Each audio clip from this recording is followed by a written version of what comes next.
Bab 40. Kamu tahu apa yang aku sukai darimu? Di belakang Mileye, Ladiaan melirik Mileye tanpa berbicara. Di depan Mileye, pria itu memandang Mileye dan berkata, "Hei, aku rasa kamu minta dihajar, ya?" Selesai bicara, pria itu mengayunkan batang besi ke arah Mileye. Tangan kanan Mileye mengepal menjadi tinju, dan di atas tinjunya, niat tarung terbentuk. Tinjunya terayun. Ses. Sebuah ledakan udara tiba-tiba terdengar. Bang.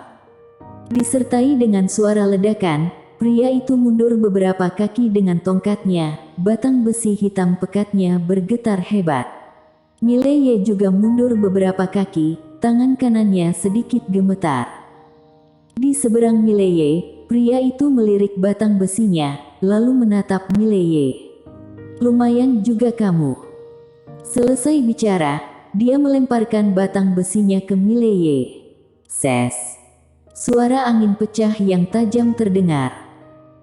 Wajah Mileye tanpa ekspresi, ketika batang besi tiba di hadapannya, tangan kanannya memukul. Hanya sebuah pukulan sederhana.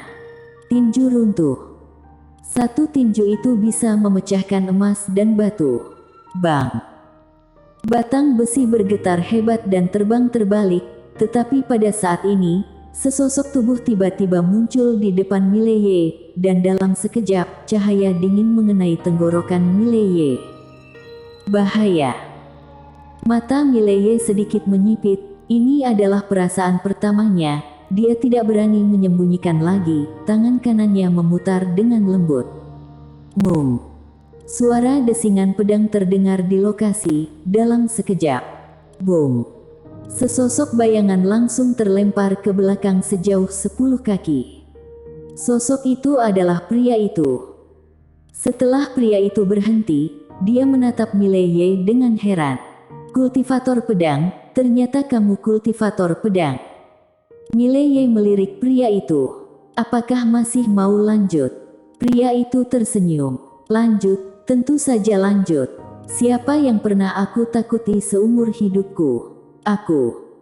Pada saat ini, Mileye tiba-tiba muncul di depannya, dan saat berikutnya, seberkas cahaya dingin melintas.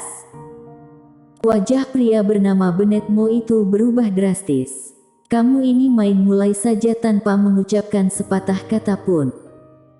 Pada saat yang sama ketika berbicara, dia memegang batang besi dan mengayunkannya secara diagonal. Keras lawan keras. Bang!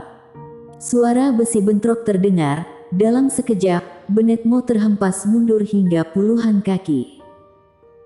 Kali ini, Mileye tidak menyerang, tetapi melangkah kembali ke sisi Ladiaan. Dia melirik Ladiaan. "Maaf." Ladiaan tersenyum tanpa mengucapkan sepatah kata pun. Mileye tampak agak tidak wajar, atau lebih tepatnya, sedikit malu, seolah memikirkan sesuatu. Dia tiba-tiba menatap Benetmo tidak jauh. "Ayo lanjutkan." Selesai bicara, dia langsung menerjang ke arah Benetmo. "Benetmo." Ladiaan melirik Mileye di kejauhan, entah apa yang dia pikirkan. Sekitar setengah jam kemudian, sebuah suara tiba-tiba terdengar di lokasi. "Sudah cukup." Suara Pak Tuaji. Disertai dengan suara ini, Pak Tuaji muncul tidak jauh dari Ladiaan. Pak Tuaji sedikit mengangguk ke Ladiaan, kemudian menatap Mileye dan Benetmo tidak jauh, tetapi keduanya masih tidak berhenti. Pak Tuaji tiba-tiba menatap Ladiaan. Sarjana Nasional An sangat peduli padanya. Dia ini tentu saja mengacu pada Mileye. Ladiaan dengan lembut membelai rambut di sekitar telinganya. "Ya." Mendengar ini, Pak Tuaji sedikit menyipitkan matanya. "Sarjana Nasional An, apakah kamu tahu apa yang kamu bicarakan?" Ladiaan terkekeh. Hanya karena dia berani berdiri di depan ribuan tentara kerajaan Tang, dia memenuhi syarat untuk menjadi temanku. "Tentu saja, kami sudah berteman sekarang." "Teman?" Pak Tuaji menghela napas. Di seluruh kerajaan Jiang yang memenuhi syarat untuk menjadi teman gadis di depannya ini, mungkin hanya bisa dihitung jari. Bang! Pada saat ini, ada ledakan tiba-tiba di kejauhan, dan kemudian, Bennett Mo langsung terguncang hingga 10 kaki jauhnya. Mileye tidak lanjut menyerang, tetapi mundur ke sisi Ladiaan. Bennett Mo melirik Mileye dan Ladiaan, tetapi dia juga tidak menyerang. Pak Tuaji melirik Bennett Mo. Kelak kalian berdua akan menjadi siswa Akademi Changlan. Mileye dan Bennett Mo sama-sama tercengang. Siswa Akademi Changlan. Bennett Mo menunjuk ke Mileye. Dia juga seorang siswa Akademi Changlan. Pak Tuaji berkata dengan datar, "Kenapa? Ada masalah?" Bennett Mo melirik Pak Tuaji. "Pak Tua, berapa banyak siswa di Akademi Changlan?" Pak Tuaji berkata, "Ditambah kamu, total ada 3. Tapi, 1 lagi akan segera hadir. Saat itu akan menjadi 4. 4. Bennett Mo tercengang. Setelah beberapa saat, dia berbalik dan pergi. "Aku akan ke Akademi Changmu." Pak Tuaji melirik Bennett Mo dengan ringan. "Buku kedua teknik tongkat hentian, bukankah kamu menginginkannya?" Di kejauhan, Bennett Mo berhenti. Dia berbalik untuk melihat Pak Tuaji. "Pak Tua, 1 akademi, 4 siswa, apakah kamu yakin akademi ini memiliki masa depan?" Pak Tuaji berkata dengan datar, "Kamu telah menandatangani formulir pendaftaran Akademi Changlan. Kalau kamu pergi ke Akademi Changmu sekarang, mereka tidak akan menginginkanmu." Mendengar ini, Bennett Mo dengan marah menunjuk Pak Tuaji. "Pak Tua, kamu curang." Pak Tuaji mengangkat bahu. "Aku tidak memaksamu saat itu. Kamu yang memohon padaku untuk mengizinkanmu bergabung dengan Akademi Changlan." Mendengar ini, Bennett Mo hampir muntah darah karena marah. "Kamu masih berani bicara? Kamu bilang kalau Akademi Changlan lumayan mirip dengan Akademi Changmu, kamu. Memang lumayan."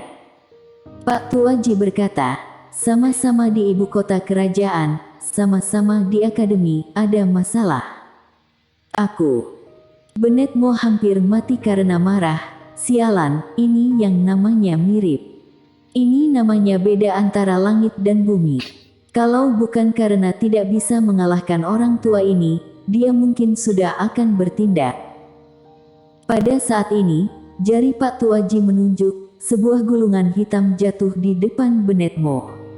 Bennett Mo meliriknya. Saat berikutnya, matanya berbinar dan dia dengan cepat menyingkirkan gulungan itu. Pak Tuaji menunjuk ke puncak gunung. Bennett Mo sedikit bingung. Dia melirik gulungan di tangannya, dan akhirnya, dia menghela napas dalam-dalam, kemudian dengan enggan berjalan menuju puncak gunung. Namun, ketika melewati Mileye dan Ladiaan, dia tiba-tiba menatap Mileye. "Setelah aku selesai berlatih gulungan ini, kita bertarung lagi." Mileye mengangkat bahu. "Akan kutunggu." Bertarung. Dia juga menyukainya. Tak jauh dari situ, Pak Tuaji tiba-tiba berkata, "Nak, di sini adalah ibu kota kerajaan, lebih baik kamu tetap jaga sikapmu." Bennett Mo mendengus dingin. "Jaga sikap, Pak Tua, aku begitu hebat, apakah aku perlu rendah hati? Bukannya aku membual, apakah ada orang yang lebih baik dariku di seluruh ibu kota kerajaan?"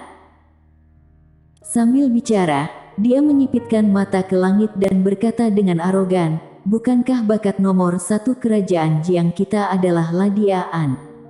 Itu sebelumnya, sekarang, ada aku di sini." "Bennett Mo, siapa itu Ladiaan?" "Tunggu saja, lain hari aku akan memukulinya hingga menangis." Muka Mileye tampak agak aneh. Di samping, Pak Tuaji menggelengkan kepalanya. "Ini pertama kalinya aku melihat orang yang suka cari mati seperti ini." Bennett Mo hendak berbicara ketika sebuah bayangan putih tiba-tiba muncul di belakangnya. ekspresi Bennett Mo berubah drastis. Dia tiba-tiba berbalik lalu mengayunkan batang besi di tangannya. Boom! Disertai dengan suara ledakan, Bennett Mo terhempas ke belakang. Saat berikutnya, tanah bergetar hebat, dan kemudian, sebuah pemandangan aneh muncul di lokasi. Sesosok bayangan terus terlempar ke sana kemari di lokasi, dan terus meratap.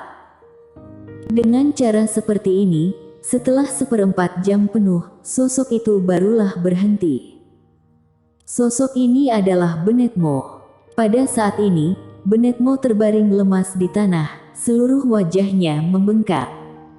Ladia An memandang Mileye. "Temani aku jalan." Saudara Ye tersenyum kecil. "Oke." Keduanya berjalan berdampingan menuju jalan setapak yang tidak jauh. Di belakangnya, Bennett Mo meraung, "Tunggu, kalau aku tidak akan membalas dendam ini, aku." Dia adalah Ladia An. Entah sejak kapan Pak Tua Ji muncul di samping Bennett Mo. Suara Bennett Mo berhenti tiba-tiba. Dalam sekejap, dia memiringkan kepalanya dan terdiam.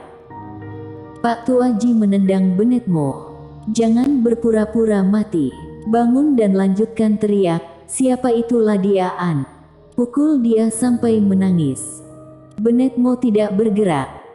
Pak Tua Ji tidak mengatakan apa-apa, hanya menarik kaki Bennett Mo dan menyeretnya ke atas gunung begitu saja. Di suatu tempat di jalan, Mileye berjalan berdampingan dengan Ladia An. Ladia An berkata dengan pelan, "Aku tidak menyangka kamu akan bergabung dengan Akademi Changlan." Mileye terdiam. Dia bahkan tidak berpikir bahwa dia akan bergabung dengan Akademi Changlan secara tidak sengaja. Dia hanya bisa mengatakan bahwa segala sesuatu tidak kekal. Ladia An tiba-tiba berhenti. "Aku akan meninggalkan kerajaan Jiang. Hari ini aku datang untuk mengucapkan selamat tinggal." Meninggalkan kerajaan Jiang. Mileye menoleh untuk melihat Ladia An. Ladia An menatap langsung ke mata Mileye. "Aku tidak terlalu tenang meninggalkanmu." Mileye menggelengkan kepalanya. "Aku tidak mengerti." Ladia An maju selangkah.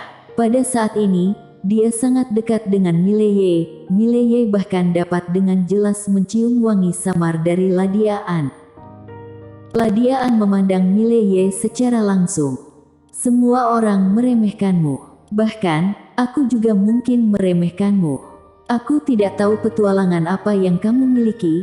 Aku tidak tahu apa kartu andalanmu, tetapi kamu membuatku merasa sedikit berbahaya." Setelah mengatakan itu, dia menggelengkan kepalanya dan tersenyum. "Hanya sedikit orang di kerajaan Jiang yang dapat membuatku merasa berbahaya, dan bahaya semacam ini bukanlah jenis berbahaya dalam keadaan normal."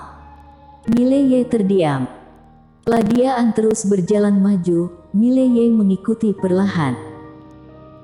Setelah beberapa saat, Ladia An berkata dengan pelan, "Setelah aku pergi, mungkin tidak ada seorang pun di kerajaan Jiang yang benar-benar dapat menekan kamu di masa depan, sedangkan karakter kamu terlalu gegabah dan lugas. Aku takut suatu hari, ibu kota kerajaan akan menjadi kacau karenamu." Sampai di sini, dia menoleh untuk melihat Mileye. "Berjanjilah padaku satu hal, setelah aku pergi, kalau kamu bisa, jagalah kerajaan Jiang." Mileye tersenyum kecut. "Kamu mungkin terlalu tinggi memandangku." Ladia An tersenyum sedikit. "Kamu belum menjawab pertanyaanku." Mileye berkata dengan berat, "Aku berjanji bahwa kelak aku akan berusaha untuk membantu kerajaan Jiang." "Apakah kamu tahu apa yang aku sukai darimu?" Ladia An bertanya tiba-tiba. "Menyukai dirinya." Mileye tercengang, pikirannya menjadi kosong. Ladia An juga sedikit terkejut, dia tahu bahwa dia sepertinya salah bicara. Namun, dia tidak menjelaskan apa-apa, hanya tersenyum, dan terus berjalan pergi. Mileye terdiam sebentar, lalu perlahan mengikuti. Untuk beberapa saat, mereka berdua tidak berbicara, mereka hanya berjalan. Setelah beberapa saat, Ladiaan berhenti. Dia mengeluarkan sebuah liontin batu giok hitam legam dan menyerahkannya kepada Mileye. Ini, Mileye bingung. Ladiaan berkata dengan pelan, di utara kerajaan Jiang, yang merupakan lokasi kota pembatas dunia, pasukan di gunung menemukan sebuah reruntuhan yang ditinggalkan oleh seorang ahli pedang. Mereka telah membukanya, paling lama 1 bulan sudah bisa masuk ke dalam. Ini adalah sertifikat kualifikasi yang diberikan kepadaku oleh yang di atas. Dengan liontin giok ini, aku memenuhi syarat untuk memasuki reruntuhan.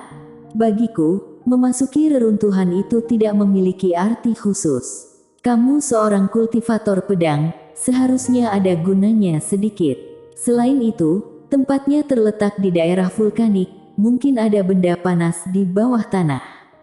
Kalau kamu bisa mendapatkannya, itu akan sangat membantu adikmu. Namun, hati-hati, selain 2-3 orang teratas di kerajaan Jiang, ada juga beberapa talenta top dari negara lain yang juga akan pergi. Mereka tidak boleh diremehkan. Mileye berpikir sejenak, lalu menerima liontin batu giok itu. Ladiaan tersenyum sedikit. Selamat tinggal. Setelah berbicara, dia berjalan menuju kejauhan. Apakah kita akan bertemu lagi? Mileye bertanya tiba-tiba. Ladiaan berhenti. Langkah kakiku mungkin akan sangat cepat. Mileye menyeringai. Aku akan melampauimu. Ladiaan menoleh dan melirik Mileye, berkata sambil tersenyum, semangat. Selesai bicara, dia berbalik dan menghilang di ujung jalan. Mileye memandangi sosok cantik di kejauhan untuk waktu yang lama sebelum dia sadar kembali. Dia lalu membalikkan telapak tangan kirinya. Di dalamnya ada liontin giok lain yang diberikan kepadanya oleh Ladiaan. 2 liontin batu giok. Melihat 2 liontin batu giok, Mileye tiba-tiba tersenyum. Senyum ini agak konyol. Dia hidup berdua dengan adiknya sejak masih kecil. Hanya sedikit orang yang memperlakukannya dengan baik. Bahkan kalau seseorang memperlakukannya dengan baik, mereka kebanyakan memanfaatkannya, tetapi Ladiaan berbeda. Dia tidak akan pernah melupakan mereka yang memperlakukannya dengan baik. Setelah beberapa saat, Mileye memegang 2 liontin batu giok itu dengan erat, berbalik dan berjalan menuju atas gunung.